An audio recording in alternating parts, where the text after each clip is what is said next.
Hello, everyone, and welcome back to the European Research Showcase. My name is Sam Langford. I'm the coordinator for the Global Science Show, who are involved in bringing together this amazing event as part of Intersections 2023. All throughout today and tomorrow, or yesterday, depending on when you're watching this, we have content from all across Europe as researchers tell us why the work they're doing is really great and why they want you to know more about it. And I'm delighted to be joined by the amazing Sophie Langdon to discuss her work in a little bit more detail. So, hi Sophie, how are you doing? I'm good, thanks, Sam. How are you? Yeah, I'm not too bad, thank you. Not too bad. Delighted to be doing lots more of these discussions over the next couple of days. So, just a great time for me to just sit and learn about what awesome people are up to. Yeah, first question I want to ask you is, who are you and what do you do? A loaded question. So as I said, I am Sophie. I am a final year PhD student, and I'm funded by Cancer Research UK, and based at King's College in London. So my PhD it will be a 4-year PhD, and with that I have been studying head and neck cancers, and in particular how we can best combine radiotherapy with immunotherapy to help maximize patient benefits and improve patient care. So whether this is reducing side effects or just improving the effectiveness, whether that's improving therapeutic effectiveness or reducing side effects of patients, we're really interested in understanding how the two different therapies kind of interact, and making sure that they do so in a beneficial way to patients rather than in a harmful way. And alongside this, I also work 1 day a week as the King's Engaged Researcher Network Coordinator. So I'm quite heavily involved in public engagement across King's, and really passionate about integrating public engagement, patient engagement, and community engagement as well, into research, because I think it's so important that people are given a voice in research. I think historically research has been quite isolated, and stuff hasn't been fed back to the public, and the public haven't had a say in how quite often their taxpayer money is spent or their kind of charitable donations are spent. So I'm involved in that as well, and we kind of advocate for public engagement training and integration across King's.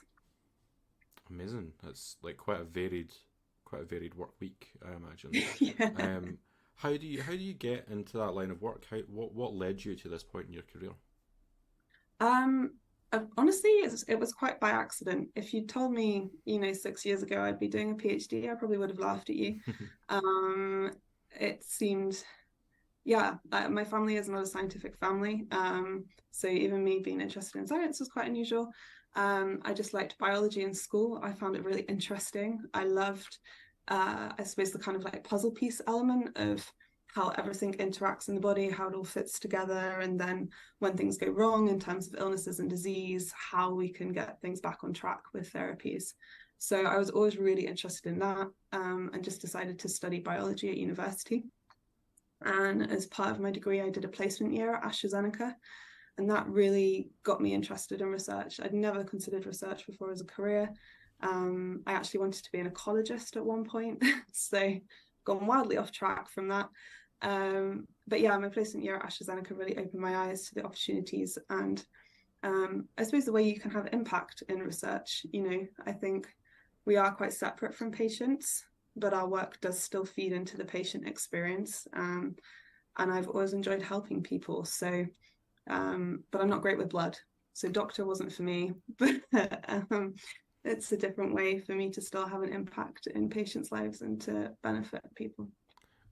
Bringing back to that point actually, and combining with what you said at the beginning about the general separation that we have between the research and the people that are impacted by that work that goes on, and the work that you do in terms of public engagement. How do you see the ways of bringing those things more aligned and more together in terms of patient and public involvement? I think it needs to come from researchers, but it also needs to come from funders. It needs to be an integrated part of their policies for providing money for research, that you are, for example, consulting with patients or consulting with the local community groups who your work is going to impact. I think it's all very well us as academics coming in and going, oh, we think this. But actually, if you're not part of that, community group, or you haven't gone through that treatment regime, your knowledge is not accurate always. I've done some public engagement work with some young cancer patients who'd undergone radiotherapy. And having never undergone radiotherapy myself, I always kind of presumed that it was better than chemotherapy for side effects and things like this, because, you know, with chemo, you get the hair loss. It's quite an obvious side effect. But radiotherapy, actually listening to their experiences, is not fun. It's really not nice.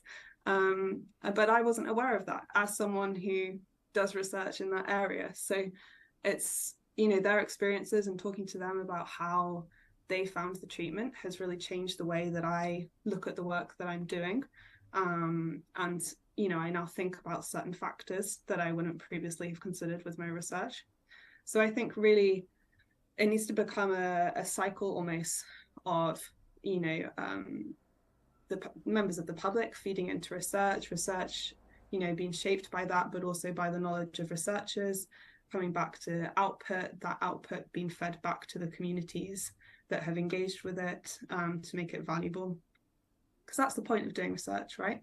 You're trying to increase knowledge, you're trying to increase understanding, you're trying to help people through your research. And if they don't have access to that, then what's the point?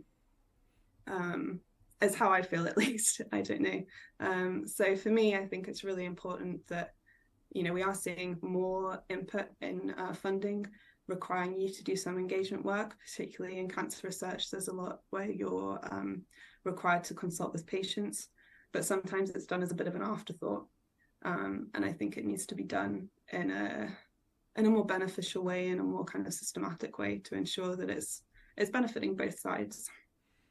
Yeah, I'm completely on board with. I think we're both fully engaged in that world. So I guess what it comes back to really is that the research doesn't exist in a vacuum.